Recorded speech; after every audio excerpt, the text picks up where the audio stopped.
रात का समय था और कोलकाता जाने के लिए राजेश और उसके 3 दोस्त सौरभ, अनिल और दीपक ने रात की बस का टिकट लिया था।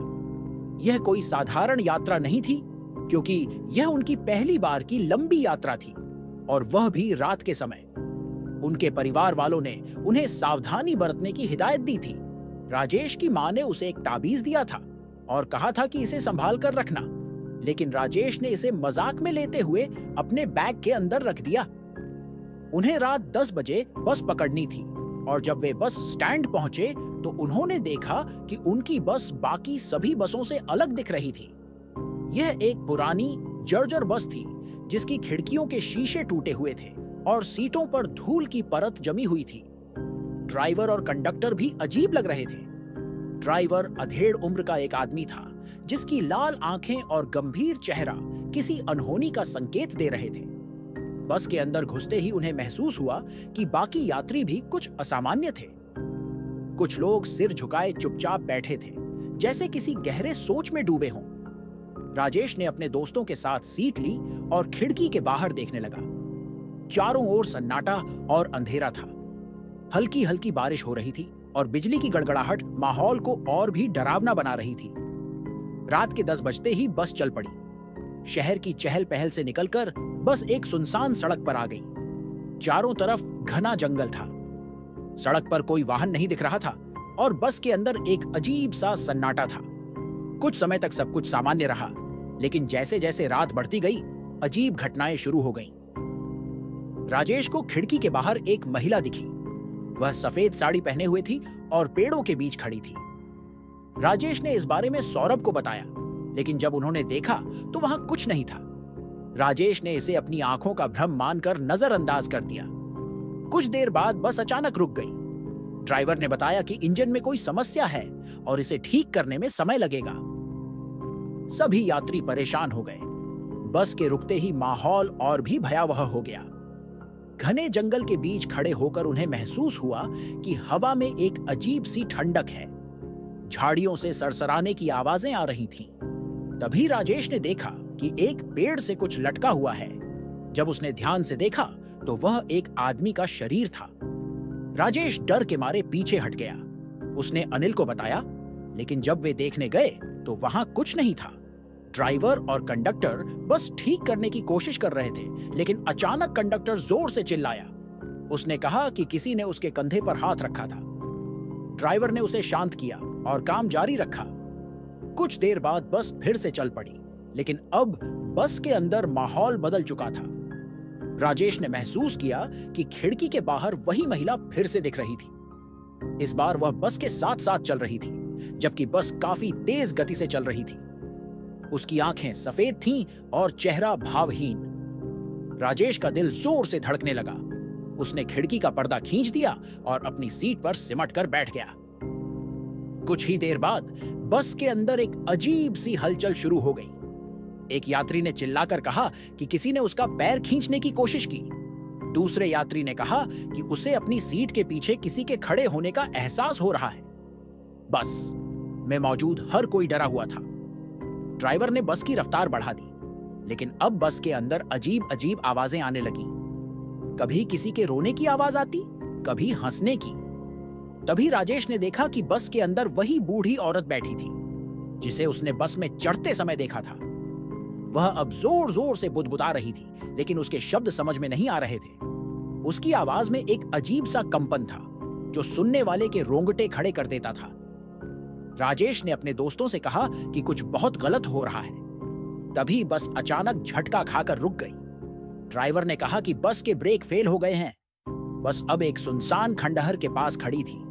खंडहर के पास का माहौल बहुत डरावना था। चारों तरफ घना जंगल और खंडहर से उठती अजीब सी दुर्गंध। ड्राइवर और कंडक्टर मदद लेने के लिए बाहर गए। कुछ देर बाद उनकी चीखें सुनाई दी। राजेश और उसके दोस्त डर के मारे अपनी सीट पर जम गए।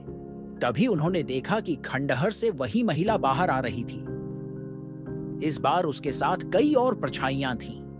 वे सभी बस की ओर बढ़ रही थीं। राजेश ने अपनी मां का दिया हुआ ताबीज निकाला और जोर से चिल्लाया, हमें बख्श दो। ताबीज के प्रभाव से वे सभी परछाइयां धीरे धीरे गायब हो गईं। बस का इंजन अचानक चालू हो गया और ड्राइवर और कंडक्टर वापस आ गए, लेकिन उनके चेहरे पर गहरा डर साफ दिख रहा था। किसी ने कुछ नहीं कहा। सुबह जब बस कोलकाता पहुंची तो सभी यात्री जल्दी जल्दी उतर गए। राजेश ने जब बस की ओर पीछे मुड़कर देखा तो वह बस अब सामान्य नहीं लग रही थी। वह पूरी तरह से खामोश और निर्जीव सी थी, जैसे उसमें कुछ अनदेखा रह गया हो। उस रात की घटना ने राजेश और उसके दोस्तों की जिंदगी बदल दी।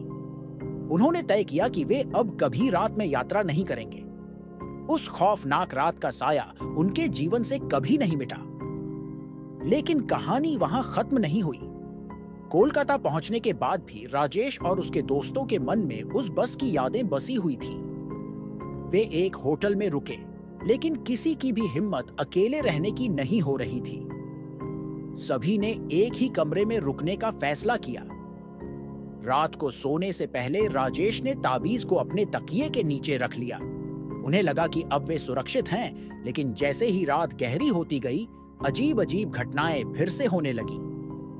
दीपक, जो हमेशा सबसे निडर माना जाता था, अचानक आधी रात को चिल्लाकर उठ बैठा। उसके माथे पर पसीना था और वह कांप रहा था। उसने कहा, मैंने उस औरत को फिर से देखा। वह खिड़की के बाहर खड़ी थी और मुझे घूर रही थी। सौरभ ने खिड़की की ओर देखा, लेकिन बाहर सिर्फ अंधेरा था। राजेश ने दीपक को शांत करने की कोशिश की, लेकिन उसके शब्दों में खुद डर झलक रहा था। कुछ देर बाद कमरे के अंदर हल्की सरसराहट होने लगी। पंखा बंद था, खिड़कियां बंद थीं, फिर भी ऐसा लग रहा था जैसे कोई कमरे में चल रहा हो। अनिल ने महसूस किया कि उसके बिस्तर के नीचे से कोई अजीब आवाज आ रही है। उसने डरते डरते नीचे झांका, लेकिन वहां कुछ नहीं था। जैसे ही उसने सिर उठाया, उसे अपने बिस्तर के कोने पर किसी के बैठने का एहसास हुआ। वह डर के मारे चिल्लाया और बाकी सब जाग गए। राजेश ने तुरंत ताबीज को हाथ में लिया और प्रार्थना शुरू कर दी। तभी कमरे की बत्तियां झपकने लगी। ऐसा लग रहा था जैसे कोई अनदेखी शक्ति कमरे में मौजूद हो। राजेश ने ताबीज को और कसकर पकड़ लिया। थोड़ी देर बाद सब कुछ शांत हो गया, लेकिन अब चारों दोस्त पूरी तरह डर चुके थे। उन्हें समझ नहीं आ रहा था कि इस डरावनी घटना का अंत कब होगा। अगले दिन वे अपने काम निपटाने के लिए बाहर निकले, लेकिन हर जगह, हर मोड़ पर उन्हें ऐसा लगता था जैसे कोई उनका पीछा कर रहा हो। सौरभ ने कहा, हमें इस बारे में किसी पंडित या तांत्रिक से बात करनी चाहिए। यह सामान्य नहीं है। राजेश ने इस बात से सहमति जताई और एक स्थानीय पंडित से मिलने का फैसला किया। पंडित ने उनकी बातें सुनने के बाद कहा, तुम लोग जिस बस से आए थे वह बस शापित थी। कई साल पहले उस बस में एक बड़ा हादसा हुआ था। उस बस के सभी यात्री और चालक मर गए थे। उनकी आत्माएं अब भी उसी बस में भटकती है। जो भी उस बस में सफर करता है, उसकी जिंदगी में अजीब घटनाएं होने लगती हैं। तुम्हें तुरंत एक पूजा करवानी होगी। पंडित ने उन्हें अगले दिन मंदिर में बुलाया। चारों दोस्त डर और आशा के साथ वहां पहुंचे। पंडित ने ताबीज को देखकर कहा, यह तुम्हें अब तक बचा रहा है, इसे अपने पास संभाल कर रखना। उन्होंने एक लंबी पूजा की और राजेश से कहा कि वे उस बस का नाम और उसका नंबर किसी को भी न बताएं। लेकिन कहानी का अंत अभी बाकी था। जब वे कोलकाता से लौटने के लिए दूसरी बस में चढ़े तो सफर के दौरान राजेश को खिड़की से बाहर वही औरत दिखी। इस बार वह बस के पीछे पीछे दौड़ रही थी। राजेश ने अपने दोस्तों को यह बात नहीं बताई, क्योंकि वह उन्हें और डराना नहीं चाहता था। लेकिन उसके मन में यह साफ था कि वह साया अभी भी उनका पीछा कर रहा है। वापस घर पहुंचने के बाद भी राजेश के सपनों में वही बस और वह औरत बार बार आती रही। हर बार वह उसे खींचने की कोशिश करती। राजेश ने अपनी मां को सारी बातें बताई। उसकी मां ने गांव के एक और तांत्रिक से संपर्क किया। तांत्रिक ने कहा, तुम्हें उन आत्माओं की मुक्ति के लिए प्रार्थना करनी होगी। यह आसान नहीं होगा, लेकिन अगर तुमने ऐसा नहीं किया तो ये घटनाएं तुम्हारे जीवन से कभी नहीं जाएंगी। राजेश और उसके दोस्तों ने तांत्रिक की सलाह मानी और एक बड़ी पूजा का आयोजन किया। पूजा के दौरान अजीब अजीब घटनाएं होने लगीं। कभी हवा तेज चलने लगती, कभी पूजा की आग बुझने लगती। तांत्रिक ने कहा, यह आत्माएं बहुत गुस्से में हैं, लेकिन अगर हम पूरी श्रद्धा से पूजा करें तो वे शांत हो जाएंगी। घंटों की पूजा के बाद तांत्रिक ने कहा कि अब सब ठीक हो जाएगा। लेकिन राजेश के मन में अब भी डर था। वह जानता था कि उस रात की घटनाएं और वह शापित बस उसकी यादों में हमेशा के लिए बस चुकी है। आज भी राजेश और उसके दोस्त जब उस रात के बारे में सोचते हैं तो उनकी रूह कांप जाती है। वे उस बस का नाम किसी को नहीं बताते, क्योंकि वे नहीं चाहते कि कोई और उस शापित यात्रा का शिकार बने। लेकिन कहीं न कहीं उनके दिलों में यह डर हमेशा रहता है कि वह साया किसी दिन फिर लौट कर आएगा। कुछ महीने बीत गए, लेकिन वह भयावह रात और उससे जुड़ी घटनाएं राजेश और उसके दोस्तों के दिलो दिमाग से पूरी तरह मिट नहीं सकी। हालांकि तांत्रिक की पूजा के बाद कुछ समय तक सब सामान्य लग रहा था, लेकिन राजेश अक्सर अकेले में अजीब अजीब चीजें महसूस करता। कभी उसे लगता कि कोई उसके पीछे खड़ा है, कभी रात को नींद से अचानक उसकी आंख खुल जाती और कमरे में उसे किसी की उपस्थिति का एहसास होता। वह ताबीज हमेशा अपने पास रखता, लेकिन यह डर धीरे धीरे उसकी जिंदगी का हिस्सा बन गया। एक रात जब राजेश अकेला अपने कमरे में सो रहा था, तो अचानक उसकी खिड़की से ठंडी हवा का झोंका अंदर आया। उसने देखा कि खिड़की पूरी तरह बंद थी, फिर भी पर्दे हल्के हल्के हिल रहे थे। उसे लगा कि शायद यह उसका भ्रम है।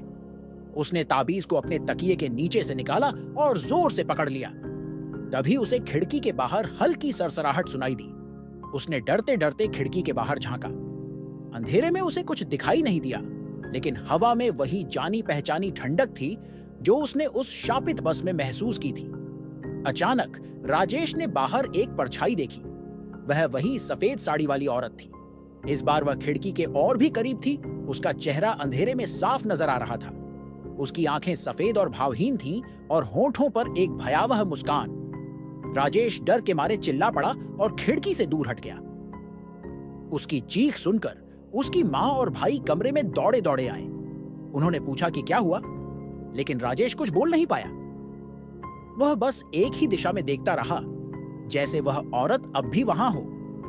राजेश की मां ने ताबीज को उठाकर उसे शांत किया और तुरंत एक और पूजा करवाने का फैसला किया।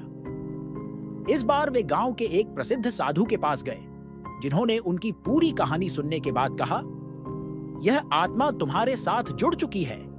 यह केवल तुम्हें ही नहीं, बल्कि तुम्हारे दोस्तों को भी परेशान करेगी।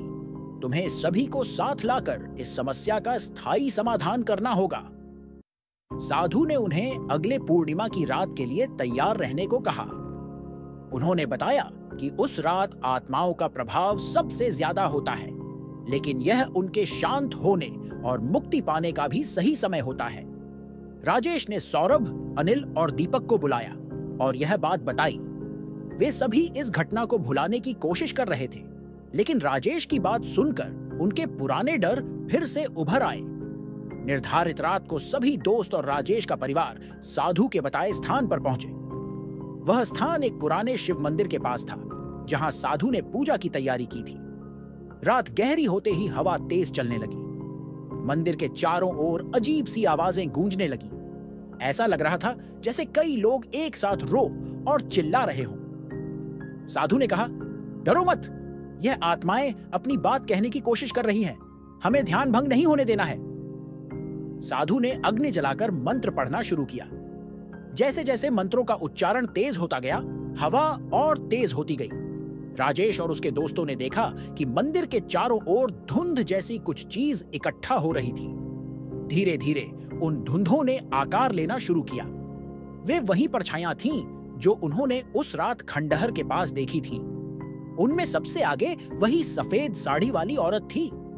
उसकी आंखें गुस्से और दर्द से भरी हुई थीं। उसने साधु की ओर देखा और तेज आवाज में चिल्लाई, तुम मुझे मुक्त नहीं कर सकते, मैं यहां हमेशा रहूंगी। साधु ने कहा, यह तुम्हारे पाप और दर्द का परिणाम है, लेकिन अगर तुम अपनी सारी पीड़ा छोड़कर मुक्त होना चाहो तो यह तुम्हारे लिए आखिरी मौका है। साधु ने ताबीज को अग्नि में डालकर मंत्र पढ़ना शुरू किया। औरत ने चीखते हुए कहा, नहीं, यह मेरी शक्ति है, इसे नष्ट मत करो। लेकिन साधु ने ध्यान नहीं भंग किया। आग की लपटें तेज हो गईं और उसके साथ औरत और बाकी परछाइयां दर्द भरी चीखें छोड़ते हुए धुएं में बदलने लगीं। कुछ ही क्षणों में सब कुछ शांत हो गया। पूजा खत्म होने के बाद साधु ने कहा, अब यह आत्माएं मुक्त हो चुकी हैं, लेकिन इन घटनाओं का असर तुम्हारे जीवन से पूरी तरह मिटने में समय लगेगा। यह ताबीज अब तुम्हें नहीं चाहिए। इसे नदी में प्रवाहित कर दो और अपनी जिंदगी में आगे बढ़ो। राजेश और उसके दोस्तों ने साधु की बात मानी। उस दिन के बाद से उन्हें कभी कोई असामान्य घटना नहीं हुई, लेकिन उस शापित बस और उस औरत की यादें उनके मन में हमेशा के लिए बस गईं। वे अब भी रात में सफर करने से बचते हैं और कभी-कभी सोचते हैं कि अगर उन्होंने उस बस की सवारी न की होती तो शायद उनकी जिंदगी बिल्कुल अलग होती। अगर ये वीडियो अच्छा लगा हो तो लाइक करें, अपने दोस्तों के साथ शेयर करें और ऐसे ही वीडियो के लिए चैनल को सब्सक्राइब करें। धन्यवाद।